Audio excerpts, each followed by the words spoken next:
First of all, I also like to thank everyone for being here.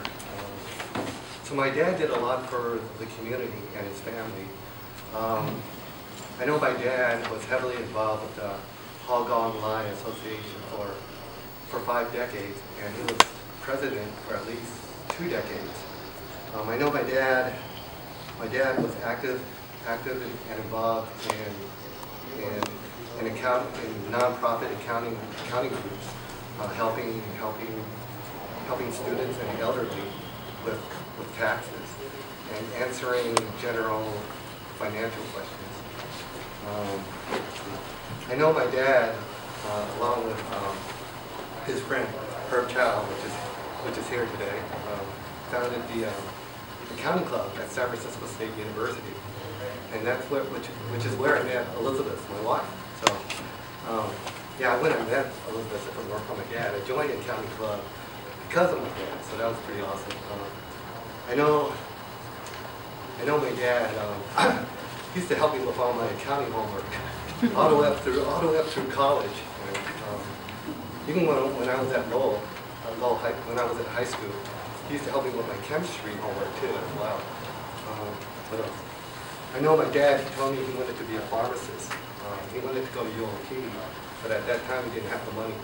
But he did go to UC Berkeley and get his degree in accounting, so that was pretty awesome. I know that my dad, he did other things. I know he had a real estate broker's license. I know that he taught COBOL at City College. Nice. One thing I remember when I was young, I used to live in the Mission. I used to go Outer Mission, Bernal Heights area. But I used to go to school in the North Beach, Chinatown area. I used to go to school, hang out at the North Beach, Chinatown area. And I remember on the weekends, I'd be in the Outer Mission, and I'd go to Roth Park Playground, which is in the Outer Mission. I used to play a lot of basketball, a lot of softball.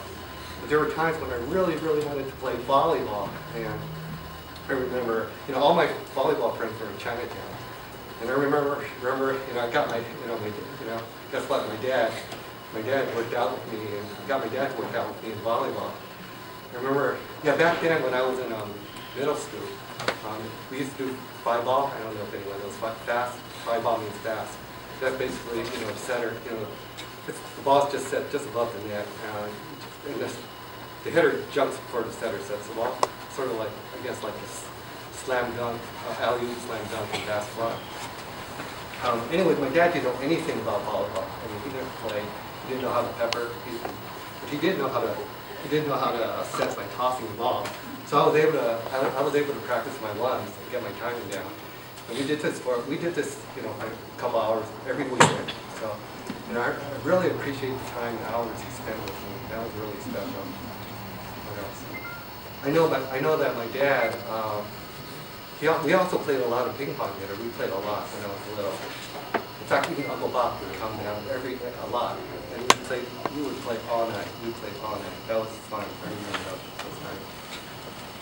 My dad loved fishing. He loved fishing. And I remember Sandy had a boat. That was awesome. Sandy had a boat, so I always looked forward to fishing with my dad and Sandy. My dad, very active. He was a very active person. Just a fun person to be with. So that was really special. One more thing I'm trying to remember. I remember one time, it was about a year ago or 2 years ago, we were coming out of my daughter Alicia's basketball practice, and we got a call that my dad was lost. And it was like 7. He's been lost for like 5-6 hours. And it was already like 7 p.m. It was during the summer, so there was still some light out. But it was getting dark, so it was kind of scary. Here's my dad's lost, and it's going to get dark.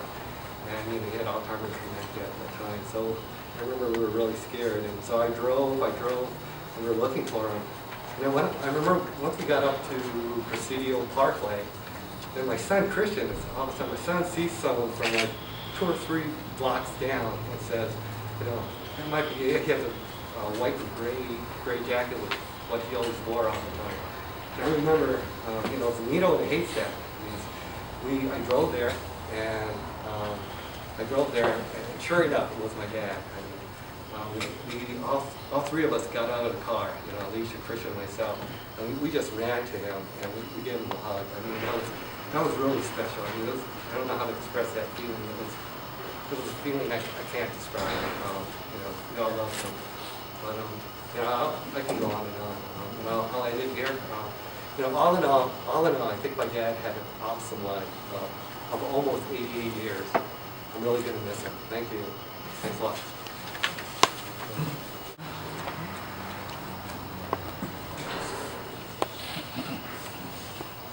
Alright, so my grandpa had a lot of qualities that I'll remember, and one thing that my Uncle Kurt mentioned earlier is how much he cared and how much he loved his family. And being him living so close to us, we had many opportunities, and we took those opportunities to always visit both my Yenin and my Iya. And we had so many memories, and one of the memories that I always remember is as he started getting sick, he had a hard time remembering things. So every time there's this picture, I think it was up on the projector of me and him when I was like, I think 2 years old. And he'd always sit me down, he'd go, Christian, come here. And we'd walk over to the picture, and he points to me and he goes, you know who that is? all the time. I'm like, it's me. And then I'd go back and sit down, and then 5 minutes later, he'd come back to me and be all like, Christian, come here. And then he'd go over the picture and be all like, who's that? And I'd be like, it's me. You know? And then next he'd go, Alicia, come here. You know what happened. And another thing that I'll always remember is that he sat me down on the couch and he looked me in the eye, and he told me, he was like, Christian, if you ever need anything, I'm always here for you. And that's just something. That's something.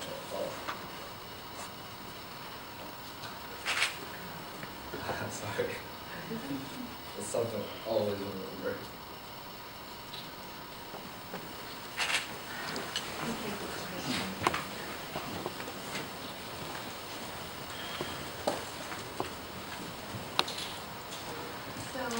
One of the things I forgot to include, which was in the program, was a moment of silence and prayer. So Ken and I were classmates. This was in the early 50s. Classmates and friends, but nothing unusual about that until the early 70s. He and I got together to form the Society of Chinese American Accountants. Well, what happened then was President Nixon opened up China for Americans to visit China. And then very quickly, the Chinese engineers. They were a well-established, long-established club and had a lot of people. So they were able to send people into China. Ken and I got together and said, if the Chinese engineers can do it, why not the Chinese accountant? So that was the motivation for forming the society. But we never did organize any group to go into China. The reason is that something happened. 3 accounting students graduated from Cal. They were A students. And together, they were interviewed by 27 accounting firms. 27, not one job offer, because their ancestors were Chinese. Well, the exemption that allowed that happened in early 60s, when Johnson was passing laws to end racial segregation. Well, now that exemption was working exactly the way the sponsor wanted it to. 3 students came to the community, Chinatown, and Asian Inc. organize the opposition to that.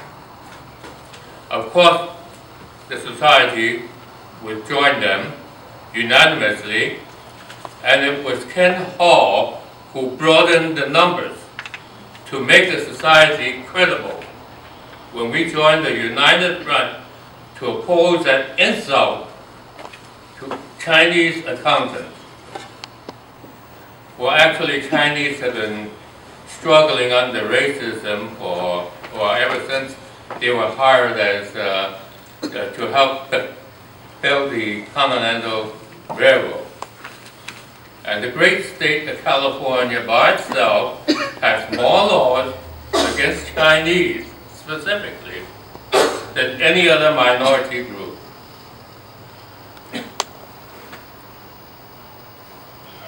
Wall Street Journal got into it because this case involved all minorities. And so, well, people expected it to get involved. So they had a write-up. But around the write-up, they put a black border. Why black border? Who died? Or what catastrophe happened? It was racism that lost a big part.